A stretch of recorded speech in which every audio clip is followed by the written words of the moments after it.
Hai, selamat malam para pendengar semua. Semoga kita semua selalu sehat dan baik-baik saja. Sebelum kita lanjut ke ceritanya, mohon teman-teman untuk like, subscribe, dan komen channel ini. Dan yang terpenting, jangan lupa untuk mengambil nasihat dan pelajaran yang terkandung di dalam cerita ini. Pada malam ini, saya akan menceritakan pengalaman nyata yang dialami oleh pasangan suami istri. Kisah ini berasal dari negara Singapura. Saya tidak tahu kapan tepatnya kejadian ini terjadi, karena narasumber tidak memberitahunya. Baiklah, kejadian ini bermula pasangan suami istri yang sedang mencari tempat tinggal baru. Bagi yang pernah ke Singapura, harusnya tahu bagaimana pada umumnya bentuk rumah orang-orang Singapura, yaitu bangunan tinggi yang terdiri dari beberapa lantai, yang lebih dikenal dengan sebutan HDB. Hampir 90% warga Singapura menempati HDB ini. Oke, jadi si suami bernama Mark, istri bernama Karen, anak pertama mereka laki-laki berumur sekitar 7 tahun bernama David, dan yang terakhir anak perempuan mereka bernama Kimberly.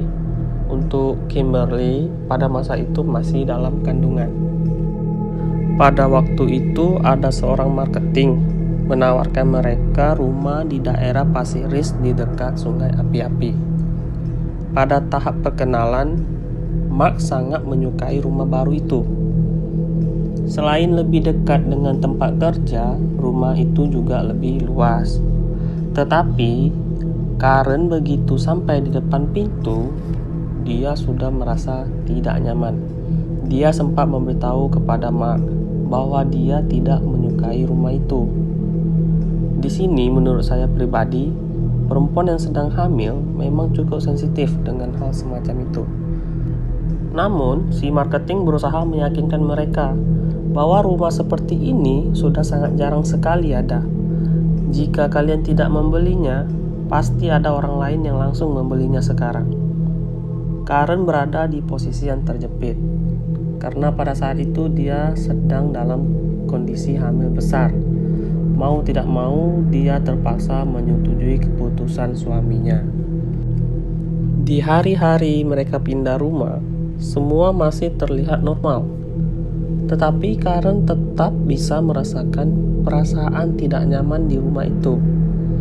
Pernah di suatu siang, saat Karen sedang menyusun dan merapikan barang-barang pindahannya di ruang tamu sambil mendengarkan radio. Di saat sedang asik mendengarkan radionya itu tiba-tiba mati.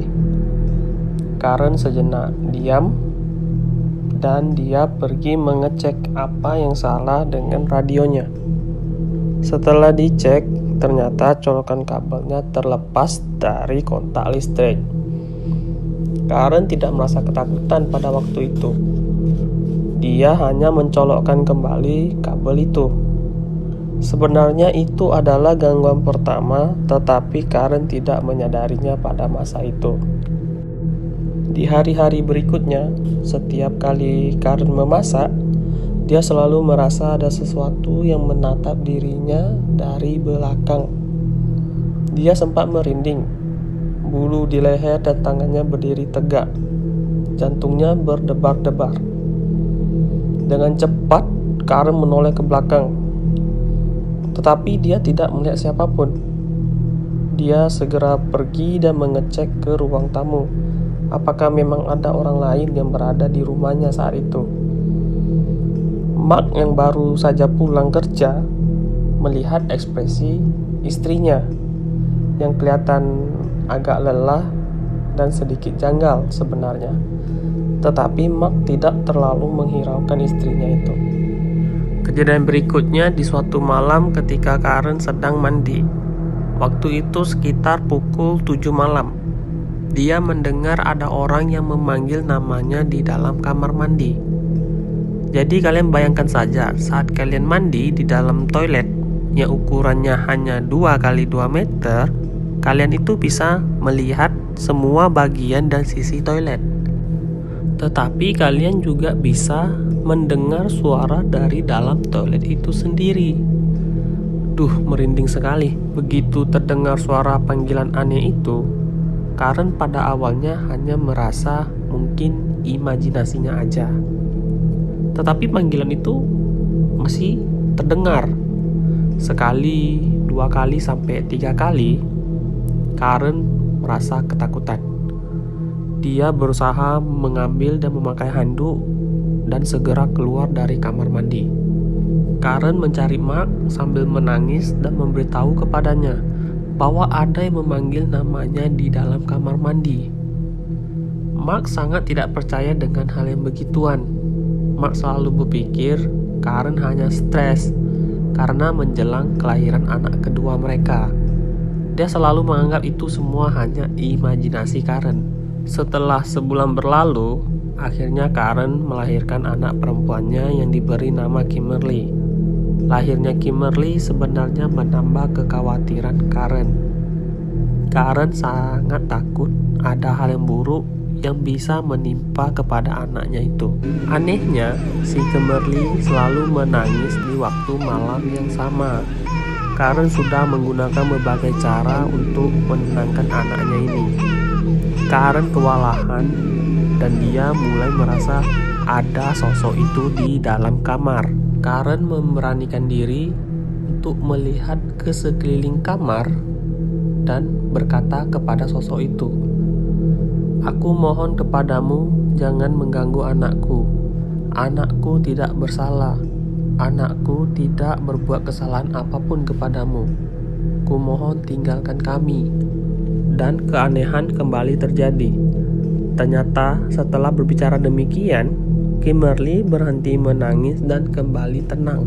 Karen kembali memberitahu kepada Mark bahwa memang ada sesuatu di rumah ini. Tetapi Mark dengan kesal menjawab, "Kenapa kamu selalu merasa ada orang lain di rumah kita? Jika memang ada, kamu bisa menagih padanya uang sewa selama ini." Karen sempat merasa sedih dan kesepian karena Mark tidak pernah percaya padanya. Sampai pernah di suatu malam Karen kesulitan bernapas karena merasa ada sesuatu yang berat menekan bagian dadanya.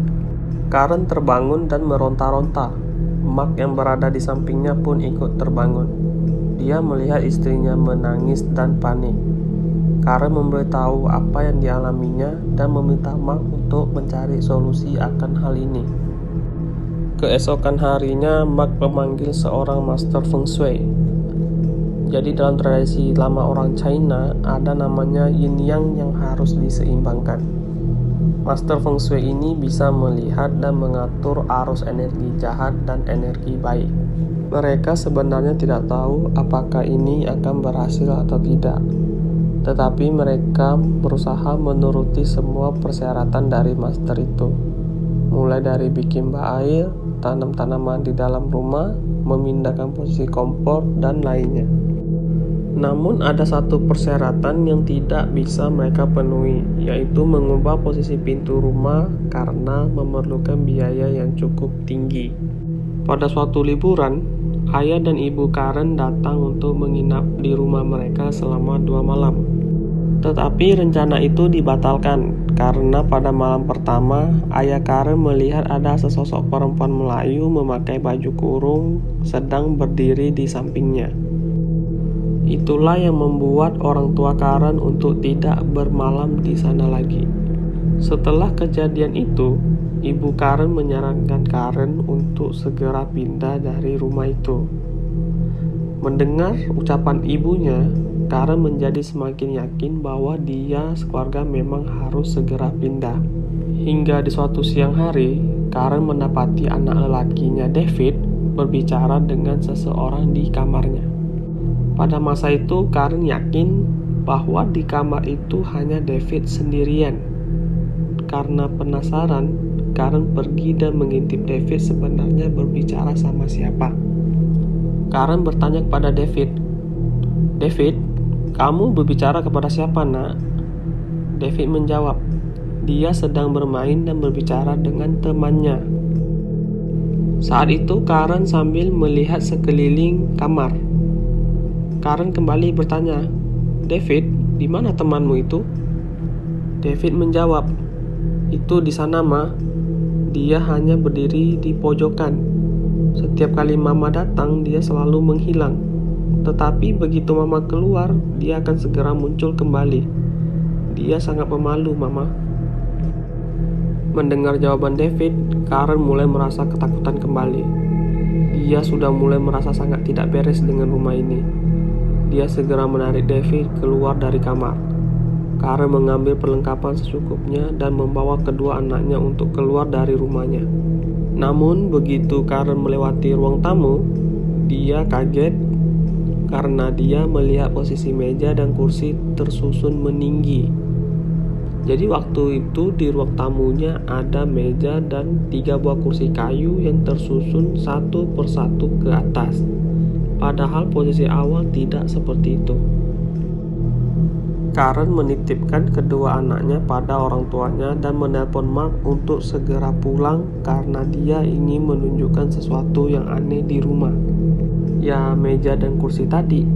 Sesampai di rumah, Mark sangat marah dan menuduh Karen untuk tidak berpikir yang bukan-bukan.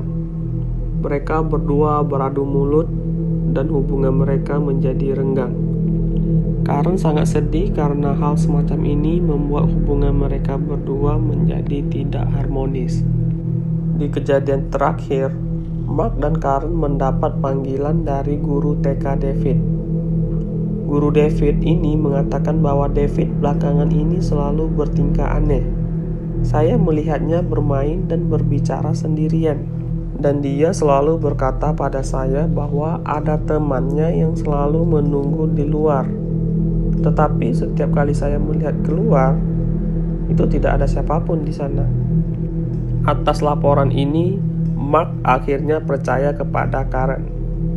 Apalagi Karen memang sudah berkali-kali memberitahunya. Hanya dia sendiri yang kurang perhatian dengan keluarganya. Pada akhirnya mereka memutuskan untuk pindah dari rumah itu. Hingga saat ini keluarga mereka tidak diganggu lagi.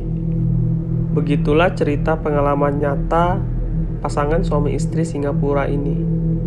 Selamat malam dan sampai jumpa lagi di minggu depan untuk cerita nyata lainnya. Terima kasih.